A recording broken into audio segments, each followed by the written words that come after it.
Proud of each of you. Okay, welcome to Sunday Strong, everyone. I hope your weekend has not been your weekend, weekend. Um, if it has, I'm so proud of you because guess what? You're here. You're here. And that's a huge win. I recently heard this quote and I absolutely love it. Your next move is more important than your last mistake. I'm going to say that again for the people in the back. Your next move is more important than your last mistake. So choices are like stepping stones. If you make good choices, they're going to take you right to your goals. If you have some off-plan choices, they can be a little stumbling block, but you get right back on that path because this path is going to lead you to unbelievable wins. I do apologize for my appearance because I went for a long walk today and I had my day planned so I could take a shower after my walk. And a coach needed me, so I helped her with a kickoff call, and here I am. So you get to see me. But you know what? I am so proud of myself because I did make my active motion a priority. And that's so good for all of us to remember that. On these beautiful days, we need to get outside, put our tennis shoes on, and get walking and get some healthy motion. If you I love the fact that you all who are here tonight, if you did make an off-plan choice, have proven that you don't have that diet mentality. Remember, this is not a diet. This is a lifelong transformational journey. And if you have the diet mentality, you think, well, I cheated, I had a cookie. Well, I might as well go ahead and finish the rest in this box because, that way I'll get them out of the house and I won't be tempted anymore.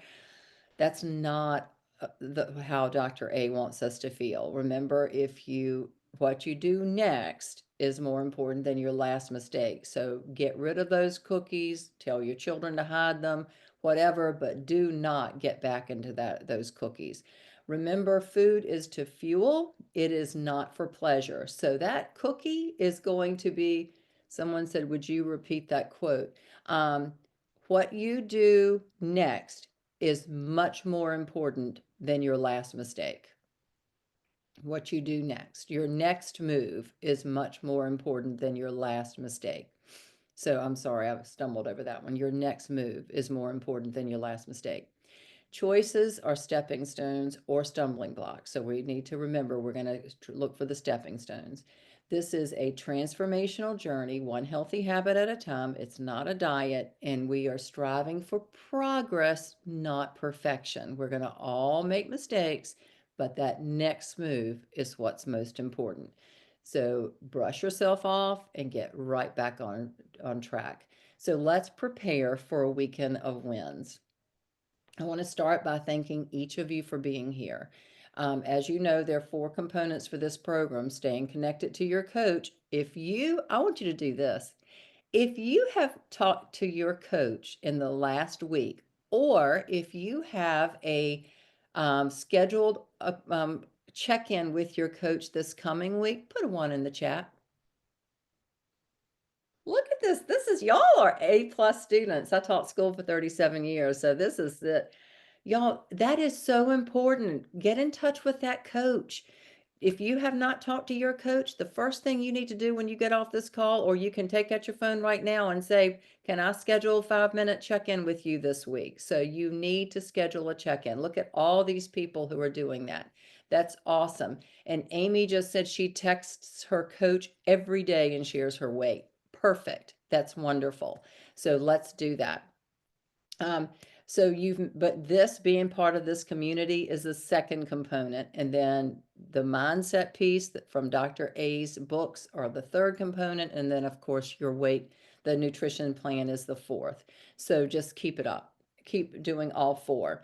We hold this meeting every Sunday night at 6 o'clock. So this could be your 5 minutes, this could be your I told a group I led one of these calls the other night, and I said, think about the 5 and 1.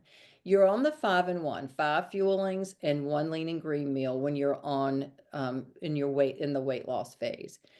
Think about 5 and 1 in another way. 5 minutes a week with your coach, one client support call. That's another very healthy meaning of a 5 and 1. So 5 minutes with your coach and one client support call. Okay, so I am Donna Goulah, and I live in Leland, North Carolina. I'll bet we have a lot in common. So I want to do this little game with you called Put a Finger Down. So I want everybody to hold 10 fingers up like this.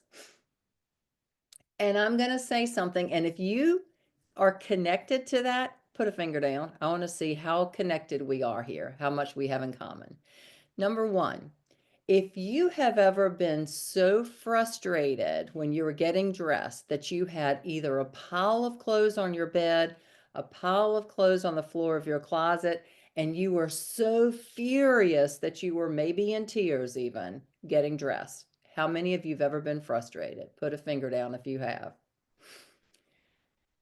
How many of you have ever been envious of somebody else at a party or at an event because that person looked like they were dressed a little more confidently than you?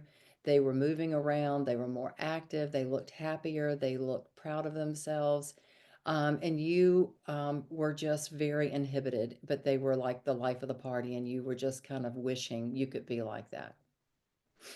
Number three, how many of you have missed an event because nothing in that closet looked good on you? You might have even gone to the store to buy more clothes and nothing, you just couldn't make yourself go because of your appearance or how you felt. How many of you have chosen the lightest, you might have even put them on a scale, the lightest garment in your closet the day of a doctor's appointment because you know you had to get on that dreaded scale. And you even left all of your jewelry at home because you did not want any of that jewelry changing the number on that scale because you wanted to be the lightest you could be. Put your finger down. How many of you have worn a cover up at the beach or the pool when you longed to be like some of those people in those two-piece bathing suits or those bathing suits wandering around confidently, but you did not dare move that cover up? How many of you wore too many clothes too late in the season, like a jean jacket, a cardigan, big old scarf, any of those things to cover up, even to the point of maybe having sweat running down your back because you were so hot and you would not dare take them off? How many of you have spent money buying all these bigger clothes and hated the clothes because they didn't make you feel good? You knew you hated those big flowy things that were used to make you feel more confident, but they did not make you, they weren't comfortable, they didn't make you feel confident, and you were very unhappy with those clothes. How many of you have been like, and one of the coaches called this, how many of you have been like a pantry rat? After your family goes to bed at night, you get in that pantry and you start going through and you eat and eat and eat and eat those anything that you can find in that pantry, thinking that maybe if you eat in the dark, you won't be seen and it won't show up on the scales. How many of you have like traveling in a car? You've eaten fast food or you've eaten candy or snacks and you've hid the evidence from your family, thinking that if you hide it, it won't show up either. And how many of you have avoided photos with your family, or you've hidden behind a child, you've hidden behind a pet, a pillow, your purse, or you've about suffocated yourself holding everything in long enough to take the picture? Look at us. We have so much in common. We're all very similar. Some people tell me sometimes, "Oh, Donna, you don't understand. I'm an emotional eater." Y'all, we all are. We all are emotional eaters. As Dr. A says, we all have willpower, but at times it is depleted. And like a battery, it can be recharged. So hopefully tonight I can help you recharge your battery. So a little bit about me, and I've told my story before, so I'm not going to go into all my story, but I am going to tell you I struggled with weight for 4 decades. As a child, I was heavy. I wore what were called chubby clothes back in the day. They didn't even spare any words. They were called chubbies. And I wore those, and I loved to go to my grandmother's and eat all the potatoes and the mac and cheese and the homemade biscuits and the fried chicken and all the things. And I was rewarded if I had a bad day, or if I had somebody else said husky. Yeah, huskies are there. I remember those too. Um, if I was sad, oh, well, let's have a cookie. Let's go get ice cream or whatever. So that was my childhood. Then I got it together a little bit in high school and I did pretty well. And then came my 20s, and that was the social life. You got to go out with friends and you got to party, and so much alcohol and food and pizza and beer and wine and all the things, and late nights. And then what do you do after you drink all that? You have all the munchies late at night. And so those were my 20s. And again, 10 more pounds were added. Then came my 30s, and I had my two daughters, and I was busy working, and I had fast food because who had time to cook? And we had all these busy activities. And then in my late 30s, my husband had surgery, and I was trying to carry on and be the caregiver and all the things. And so horrible habits set in, another 10 pounds. Then my 40s came, and during that time, my children were getting older. They were busy and doing all the things. They started going to college, and I had to deal with transition, and I had all the sadness of my family breaking apart while they were gone. My husband was diagnosed with cancer when I was in my 40s. I was going back and forth with him to treatments, and I would stop at Arby's every day on the way to reward myself. Oh, and I drank a big Jamocha shake and ate one of those big orders of curly fries every single day on the way back to Duke. No wonder I gained 15 pounds during my 40s. Then came my 50s. I lost my parents. I had all the sadness. Life was hard. My daughters got married, moved away. A grandchild was born, and he had some health issues, and it was hard, another 10 pounds. And then my 60s hit, and I was overweight on my patient portal after my 60th birthday. And then on the morning of April 8th, without any forewarning, my husband passed away unexpectedly, my husband of 37 years. And I started on a downward spiral. So I was already 45 pounds heavy. I was already seeing on cholesterol medication. I mean, I was falling apart, and I knew my family had so many health issues, and I knew being overweight only made those happen, were going to make those happen for me faster. So on August 5th of 2020, I saw my first transformation post, and I was intoxicated when I saw it. But I reached out to the girl who was a client, and that's why I always like to put in a plug here for clients. This was a client, a friend of mine, who put a picture of herself on Facebook before and after, and without even telling her coach she was doing it. And she was so proud of this program. So I saw her smile, and I just told my therapist all I wanted to do was smile again. And so I saw this beautiful smile, and I reached out to her, and she connected me with my coach, and I joined that night. Didn't know anything about Optavia, had never heard one thing about it, but I knew I heard hope in my coach's voice, and I knew I had to do something. So I jumped on board.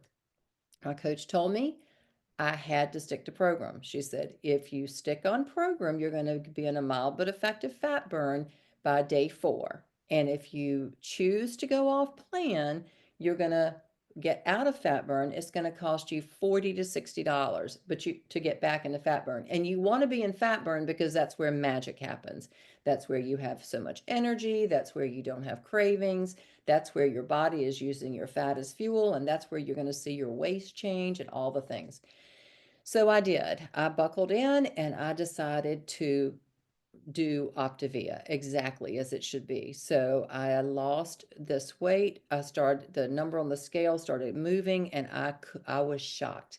And every morning that I awakened and I looked around, and I thought, man, I made it through a whole day without any alcohol, without going off plan, I was so empowered. I felt so empowered over my choices.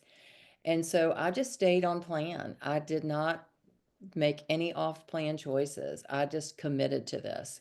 And so I lost 32 pounds in 3 months. And then I started transition and I lost 8 pounds in transition. And the biggest surprise of all is that 4 years, 4.5 years later, I'm still at my dream weight. So you can do this. If Donna Goulah can do this, you can do this. Because remember, I was the one that never, I did Weight Watchers and I had my own little health coach and I had all these things for years. I tried every plan. And if I had to eat one more piece of boiled chicken and steamed broccoli, I think, ooh, I just, I did all those crazy diets. They never worked for me, but this worked beautifully. Do I have to contend for my health daily? Yes, I do. I have to. Someone asked me, don't you want to eat like pizza and things like that? And my answer is no. I had herniated disc surgery in 2004.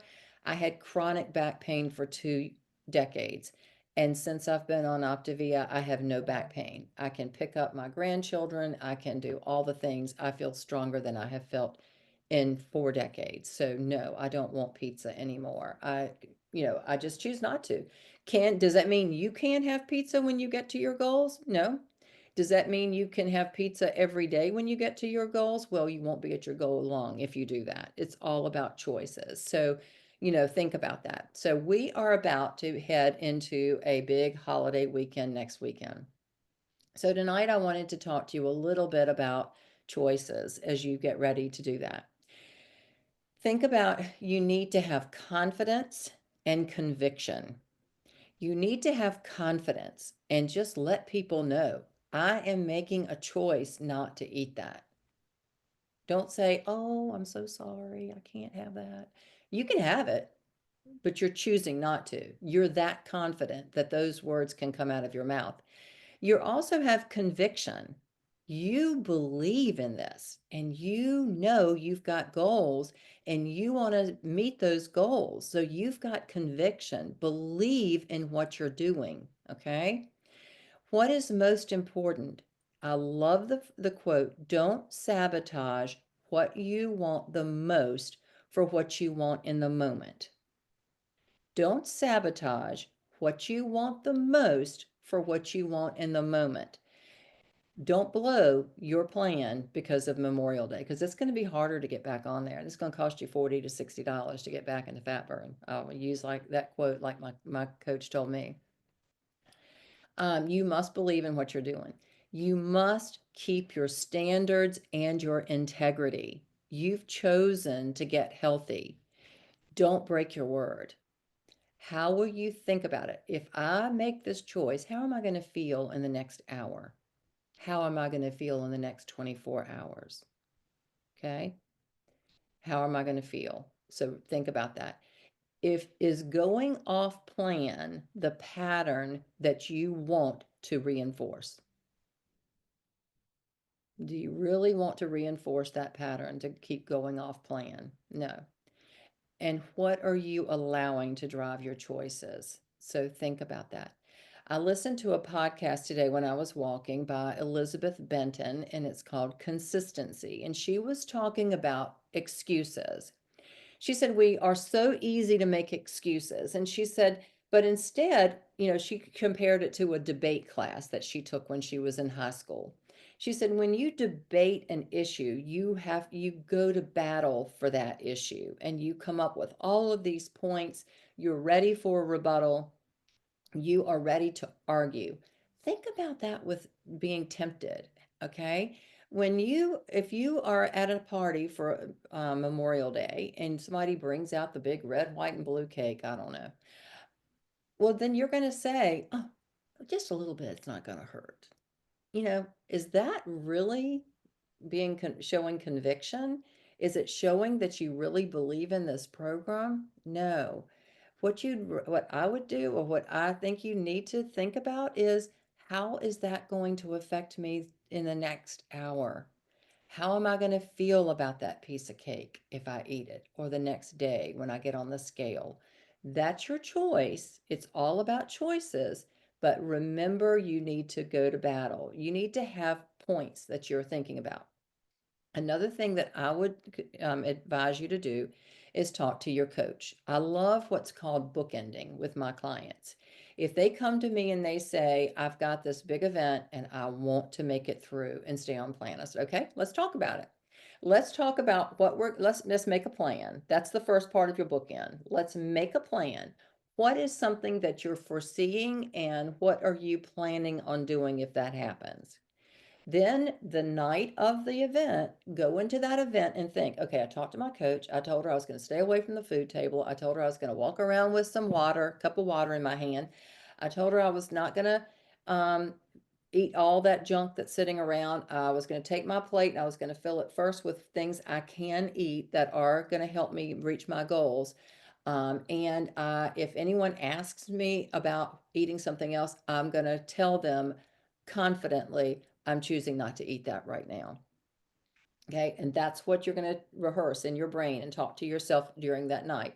Then the last part of that bookend is after that event, text your coach and let them know how you did. Or when you have your check in the next week, talk to your coach about that. And that's called bookending. So planning, follow through, and then follow up, with your coach and share your wins. Okay. Um, I love this quote too that I heard recently. If there is still a tiny spark, blow on it until it becomes a flame. Y'all are here. You want this. So use this tiny spark and let's see how much we can blow on that spark. Do the things this week, do the work so you can be blazing with wins as you go through this week. So thinking about Memorial Day, I thought we'd talk a little bit. Oh, and another thing I heard the other day, a girl somebody in one of my calls said, instead of being motivated, be motivated, M-O-R-E, want more, do more, be strong. I love thinking about being motivated. Um, so traveling, y'all, this is in my car all the time. I keep this little Ziploc bag. I'm sure you have a cuter bag than this probably, but I just use a big old Ziploc bag and I have my fuelings in this and I keep this in my car. So when I'm traveling, at Memorial Day, if you're traveling, you've got these things in here. I love a collapsible funnel. You can use this to put, your shake in a bottle of water and shake it up and you can have a shake. I've got crunchers, I've got bars, I've got a spoon because I can tear the top off of my brownie pack or my chocolate chip cookie or my chocolate pudding, and I can pour a little water in the pack. It doesn't even leak and eat it out with my spoon. You can have a plastic spoon if you want. I have, crunchies in here. I love this. If I'm traveling and spending the night overnight, I'm going to take my EAAs with me. I love these and I need this for traveling because sometimes, you get stiff when you're traveling and or you might be doing some activities when you're traveling, like after you get there, that you might be a little sore or something. So, um, take your EAAs with you. I also take these little Ultima packs. I love these, y'all. If you like to drink a cocktail, they have these that are called mocktails. And this is the appletini. There is a peach bellini. There's like a coconut one, kind of like a pina colada. And you just take this and you put it in your water and in your seltzer, and it's like having a little cocktail. Put a little piece of lime in there, and you've got it. Um, I also have the little calorie burn infusers that you can buy from Optavia. Those are wonderful. So don't leave home without it. I also keep these in my luggage if I'm going overnight. I love my little shakers. I love this for my shake, and I can pour this as creamer in my coffee. And I love this for my EAAs. But oh, and Starlet just put, yes, the cranberry Cosmo is amazing. I have some of that in my cabinet. I'd buy it by the whole canister. I love it. So, go be ready. Also, remember there's a dining out guide. You can look on that if you're stopping at a fast food restaurant or something. If you need ideas, all you have to do is Google it, Optavia dining out guide. Cookouts, you can take a dish. Just say, "Oh, I have the best recipe that I've been wanting to try. I'd love to bring it and share it with you." And that's gonna, you've got something to eat. I always love to bring a huge salad because I don't know why, but for cookouts, people want, fries or potatoes and all the things, and there's never a green salad. So I love to take a pretty salad and share that. Drinking, again, we just talked about the mocktails. I would definitely choose that. We don't really broadcast the fact, but if you have to feel like you need anything, you can do 2 ounces of vodka, gin, or the clear tequila. That's all I would do. Keep pouring more water in there. People don't know what you're drinking. They don't know. So just, enjoy your seltzers. Snacks, take them with you. They're right here. Take them with you. Um, and just, I love this too. Um, I heard this a long time ago in a meeting and I'd forgotten about it, but one of my clients reminded me about it the other day. As you avoid any of these little stumbling blocks at these events, think about this. I have learned to love the sound of my feet walking away from things that did not serve me well. I love that. I have learned to love the sound of my feet walking away from things that did not serve me well. So remember that. Um, we're going to stop there and we are going to list to have questions from you. I hope you will share with me. Y'all have already, you're getting an A+ so far because you've been active in the chat, but